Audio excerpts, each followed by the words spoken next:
Yan mga kapiks, good morning. So ayan, kagigising lang po ng dalawa ko. So yung gagawin ko po ngayon mga kapiks, ilabas ko po itong karton na yung laman niya po ay mga basura. So itong karton po is yung nilagyan po ng mga pinamili kong pangdagdag sa tindahan. So kagabi po mga kapiks, ang lakas ng ulan. Buti po ngayon, medyo maganda na po yung sikat ng araw. So doon ko lang po ito sa unahan susunugin.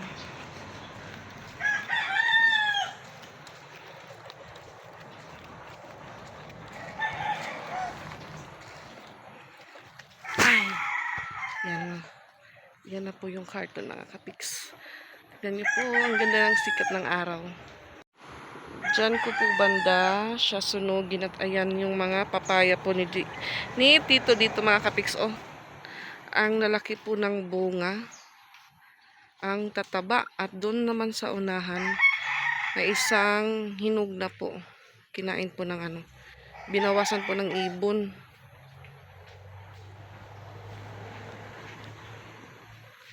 Yan, tataas ulit yung kamuting kahoy ni Tito.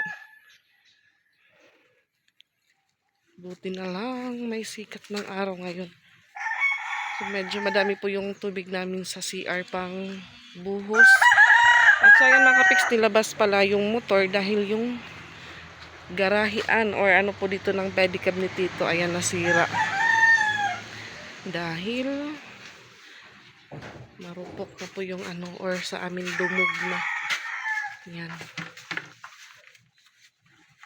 Bagong palit po ito ni Tito, kaso yan, mga bagong palit ngayon niya lang po nilagay. Yung problema is dito nagparik or nabali po siya mga kapiks. Yan po yung kadugtong niya or karugtong. So ngayon si Tito kumukuha po siya ng kawayan ulit. Ewan ko po kung saan siya banda kumukuha. So yan mga kapiks, kunin ko po muna yung ibang basura sa loob para sunugin ko na din. Mga kaunting basura lang po ito mga kapiks. So isabay-sabay ko na po siya dahil yung kumukuha po ng basura dito sa amin. Minsan lang pumapadaan. At minsan hindi po matatiming kung anong araw sila dumadaan po dito sa amin.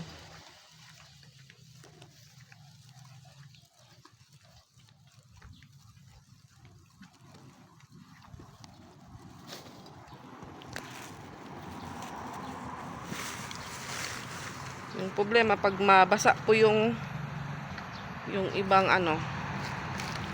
plastic, hindi po napapatay po yung apoy agad. Kaya kailangan may tuyong pwedeng masunog para dire-diretso po yung apoy niya.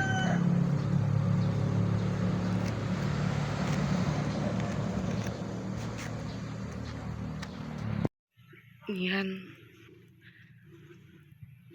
Nakaano na po tayo. Yung problema, malakas po yung hangin.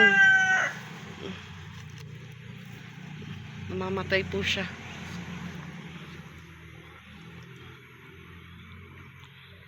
Tahimik po ngayon yung kalsada mga kapiks. Yung ilang sasakyan lang yung dumadaan.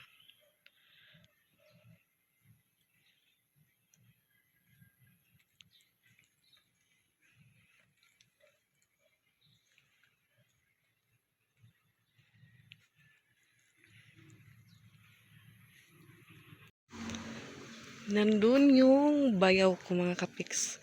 Yung asawa po ng ate ko. Nilipat niya po yung Carabao or baka. Nandun po sa unahan. Si Kuya Rico.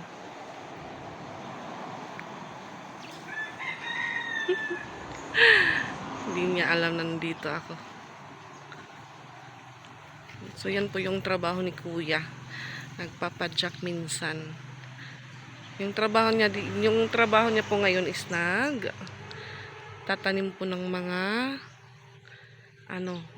prutas or kahit ano na pwedeng itanim. Yun po yung inuutos sa kanya. So ngayon naman, yan yung Carabao, nilipat niya po ng Tatambayan dahil mainit na po doon sa gitna. So puntahan natin mga kapiks. Yung dadaanan lang po natin yung hindi matataas na damo. Ayan na po yung ano ko. Malakas na po yung apoy. Dahil mga tuyo yung basura namin.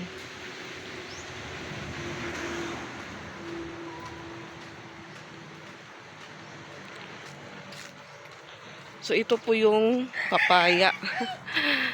Kinain ng ibon. Ibon Adarna charis. Yan oh. Mataba pa naman siya mga kapiks.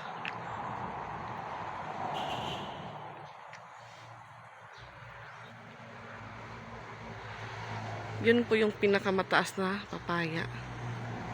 May bunga din siya. Ay, may kuya. Yan. Siguro 3 baka yung nililipat ni kuya. So, itong bakanting lote, isa lang po yung may-ari. Yung may-ari po nito, may-ari po din yan na ano, apartment. Apartment po yan mga kapiks, may naka ano po dyan, may nagre-rent. May nakarinta dyan. Doon si kuya. Ano yan ang pahangin?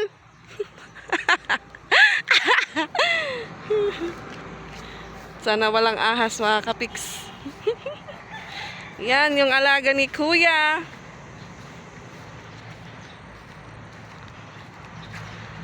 Silong tayo dito. Agrayo matira agwat. Arayo matira agwat.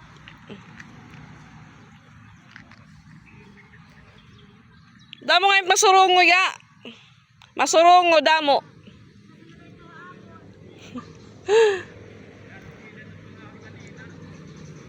Ha?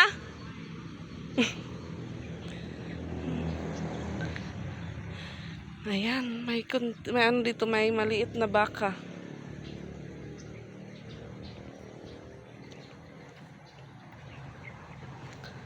Ang luwag nitong lote mga kapiks.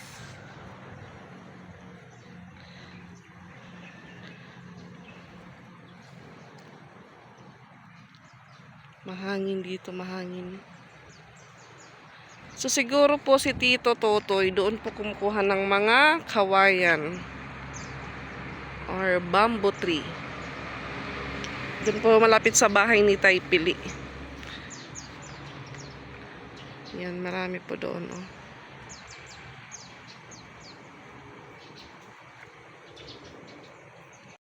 Yan, nagpapahinga daw muna si kuya. Nauro na yan, nauro.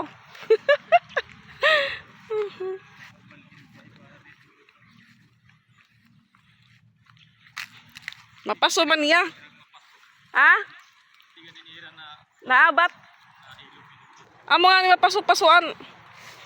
Nililipat ulit ni kuya yung kulay puti na ano. Baka dahil sobrang init mga kapiks.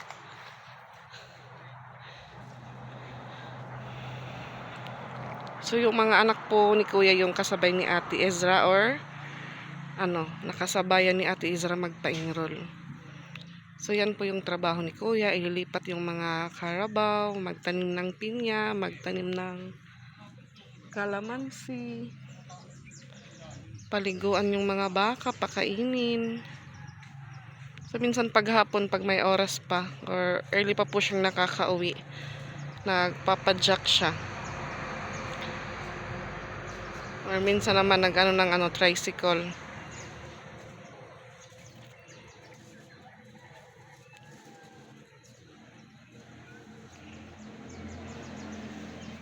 So dito naman po, nandito yung kapatid ni Tito Lugs. Kumukuha po siya ng ano, dahon ng kamote. Or sa amin ay ganas.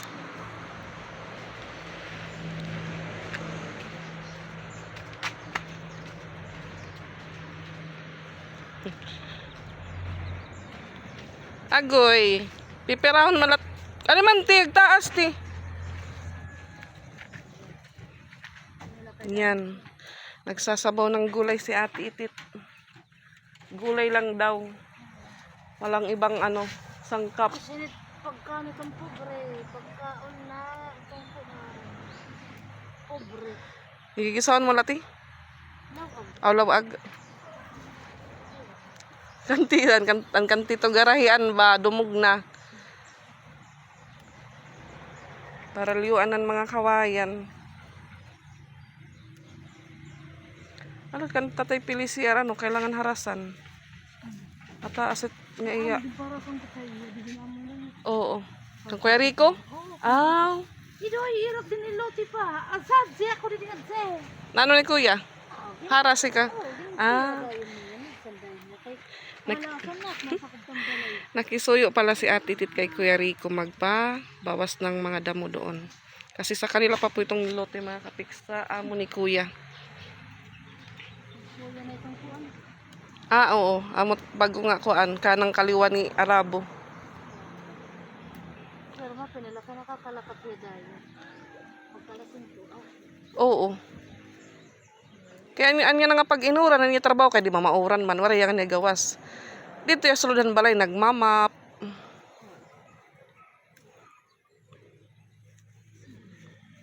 Wala kagad mga kawal nga nga masusugo.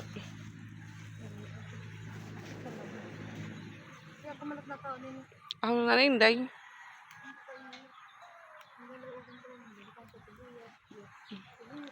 Tin nga puno tano naran hiya ti ano. Ini nga puno ba? Nara. Ano? Si Tito lang po yung mahilig magtanim mga kapiks dahil yung mga tanim niya po is sure pong nabubuhay. Kami po yung minsan yung yung kumukuha. Kagaya po niyan, sample lang po si Ate Tit. Taga-harvest po siya ngayon. Nag-harvest po siya ngayon ng ganas or kamuti tops.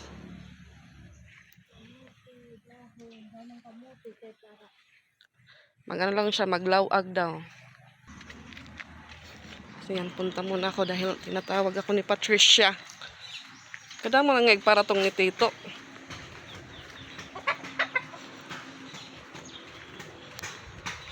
Ayan.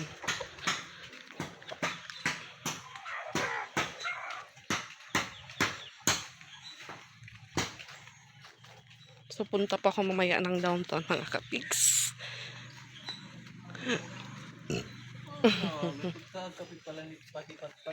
Pag kakamata pala, Boss Angel, wala pa man gagawas. Turog pa. May mga audience si Tito.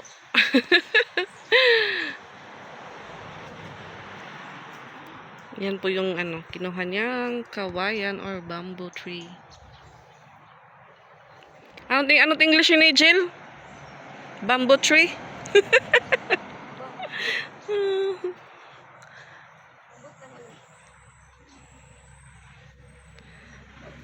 Kasi yung mabibigat yung mga yero.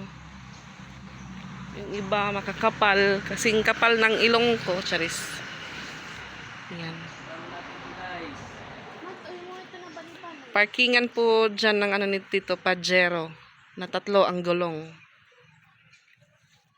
Anytime siya pwedeng pasyal-pasyal ng kalsada. Tumataas na po yung puno ng mangga. Ha? Oh, may yan na ito. Bata pa. Ito mamalunggay. Oo.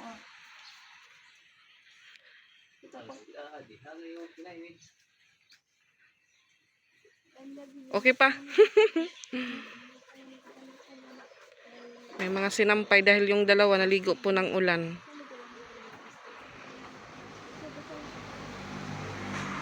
So, dun po yung binawasan ni Pix na sanga.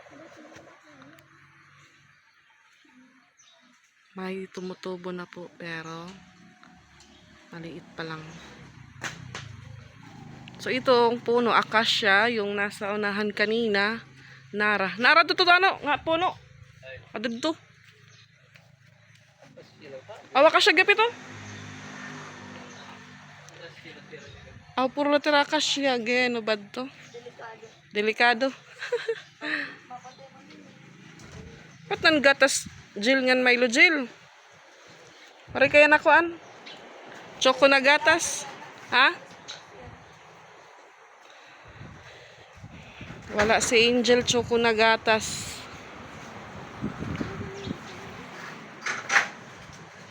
Ano lang po tayo ni Tito Audience.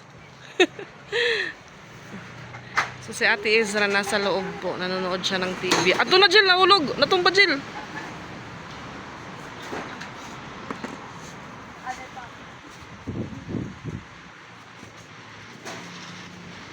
So ano pala ngayon mga kapiks? Fiesta doon sa bahay nila Ate Joy.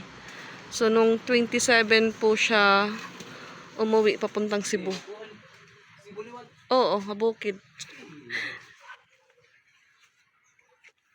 Fiesta doon. Siguro nandun si Alrich.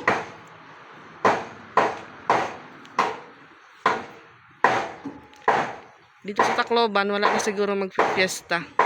Mayroon sa June naman sa ano. Ha? May bisita ka dyan magpatron? Gido kay may klase, may bisita Angelit patron. Dito sa Tacloban, ano, June po yung fiesta ng Tacloban City. Yung sa amin po, August pa. Medyo matagal pa po. Ang fiesta lang po ako kina Angel. Dahil may bisita daw si Angel. Yan, nagmamangki-mangki sila. Ano pat may mangki pat?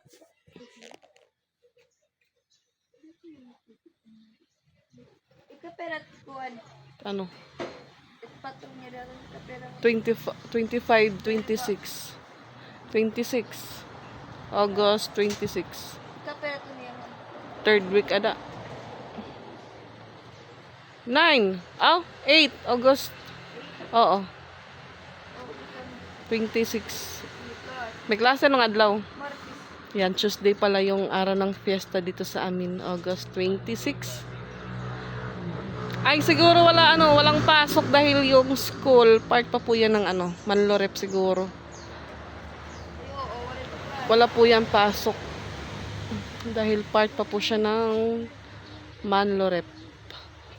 Kasi may boundary po yung yung boundary po ng Manlorep hanggang RGD. Yung po, kiling na daan.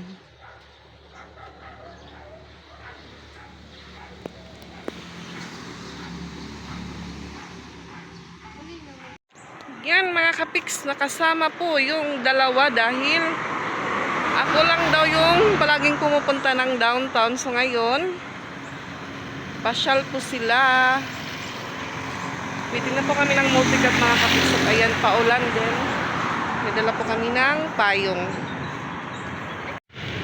Ayan, makulimlim na tanghali mga kapiks. So natapos din po yung inaayos na bubong ni Tito Tutoy at naipasok ko na din po yung motor doon. Kasi kung mabasa baka di na naman umandar.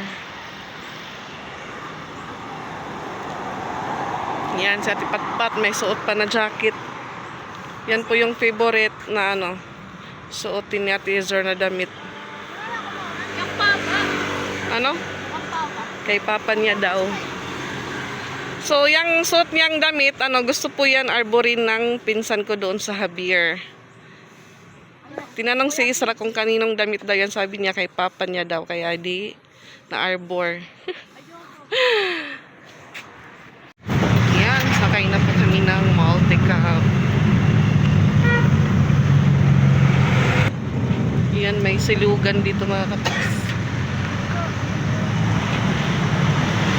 Ang bilis magpatakbo. Port Royal.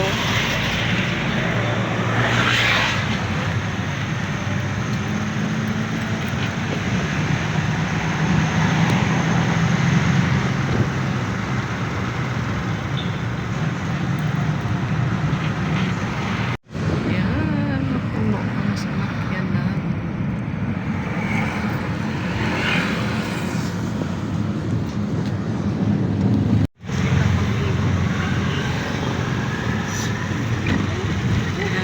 So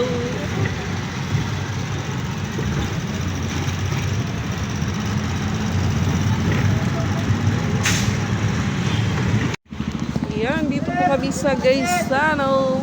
Dali nga to, diretso, diretso, diretso.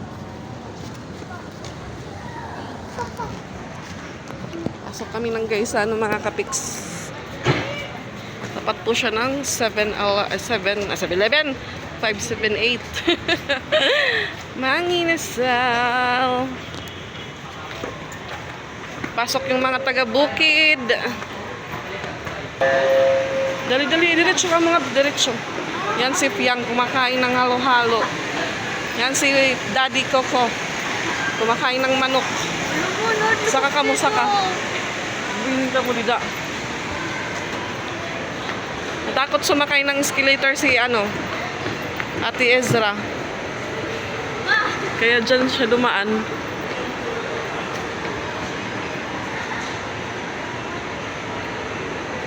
Nakapasyal yung mga taga Jurassic.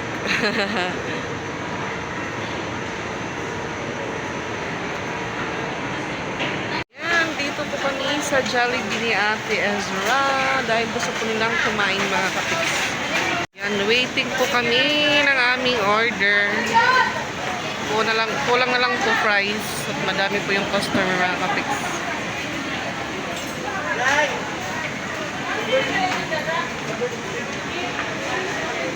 Yan, kain tayo mga kapiks.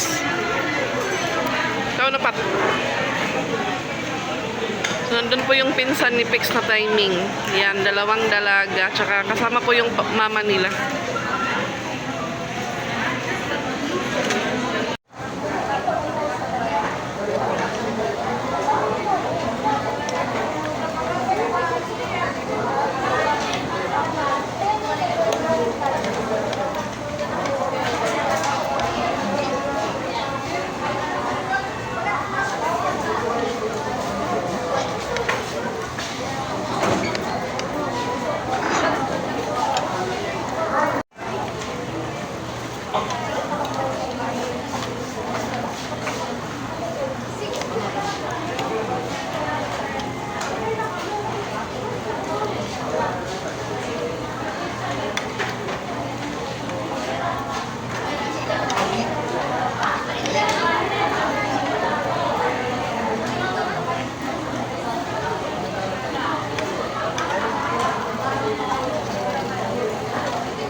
Yan, yung fries, sinausaw sa sundae.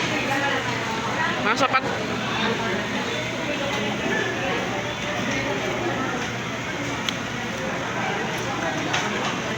Sarap pa nga. Sinasawsaw po nila yung fries. Tagin ako ate sampol.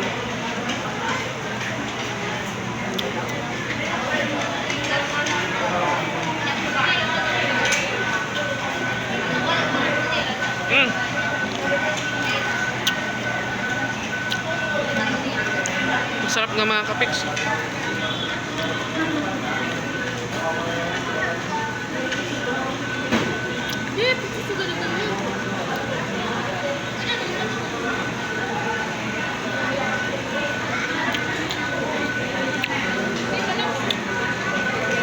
Yan mga kapiks, tapos na po kami sa Jollibee. So lakad naman po kami papuntang McDo.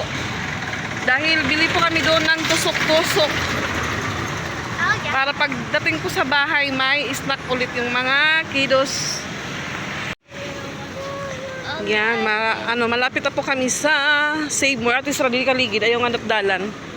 Ayaw kat karsada.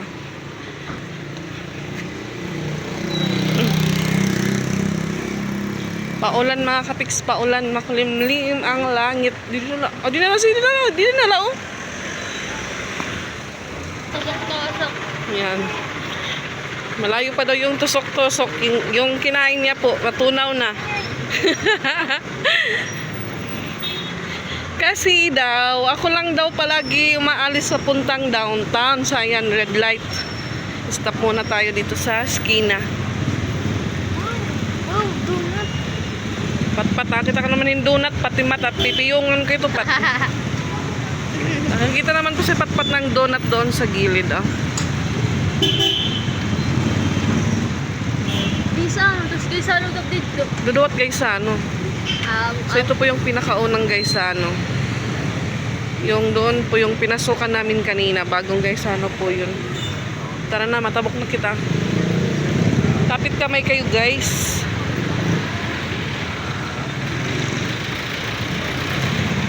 Kuha, patwa. Tapos po nito, tatawid po kami ulit. Hindi kita dali. Pag dyan dito tayo. Ito po kami sa isang pedestrian line. Tatawid. So pag pupunta po kami ni Pix dito sa Save More, dito po nang pinapark yung motor. So ngayon, hindi na po nakakapasyal yung motor dito sa downtown dahil walang driver na may license. Tatawid kami mga kapix. 1, 2, 3, go! So dito walang lights. So kaninang umaga mga kapix, yung tubig ng dagat pala is pumunta or umabot hanggang kalsada. High tide kaninang umaga dito sa Merkado ng Tacloban. Paligid-gadpat. Tawid tayo ulit mga kapix. Dali, tawid. Dahil yung may tusok-tusok po nandun sa katabi po ng McDo.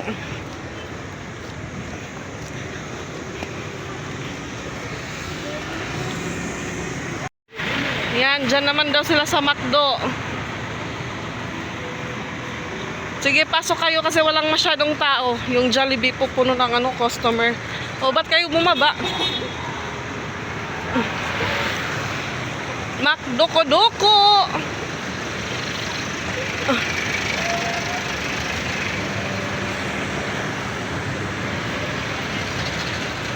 Yan po yung mga taga Jurassic. Dali na, nakibahin kita maptanin oran. Kuan na, tariti na. Yan, doon po yung may mga street foods. Adi man tarong. Uy, mapatang tarong. Ayun, ma. Piprituhon tani. Ayun. Ay. Tagpirat tarong kuya. 40 kilo. Okay dyan.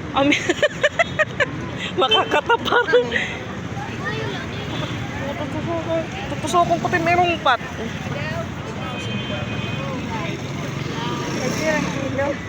40 kunot midya. Amo na kuya, 40 midya. Yan, may pipino sa unahan. Yan. Tapos kuya, tumaupat ya. Silipin na gihapon niya. Daming kumakain mga kapiks. Shumay.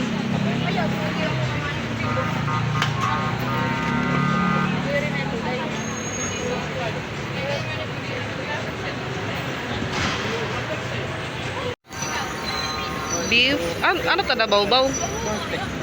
Tag 5 gap makanan 50. 50-50 para 100. Masarang pa ba nga da? Lagi lang ako sausawan ha. Tapos may da toothpick. Thank you. Sarap po yan mga kapiks. Rotunda na kami mga kapiks. Ayan, abutan po kami ng ulan. Yan mga kapiks, nakauwi na po kami dito sa bahay. Anong tarungan ko ang pipino? Ay, natin. Ato ref. Gusto mo parang din. Yung ganitong kapag silupin. Handyan ang color ma. Ito nga yellow. Ini nga. Sana na yellow. So yan yung bili ko lang pong talong. Prituhin ko po ito bukas or kailan po namin maluluto. 5 talong, saka isang, lang po yung binili ko, isang pipino. Nilabas ko lang po siya sa plastic bag at yung binili ko pong mga ulam ng mga bata mamayang gabi ay siomay. Ano po sa lang yung sayo kapag nabigyan ko naman ang sasawan?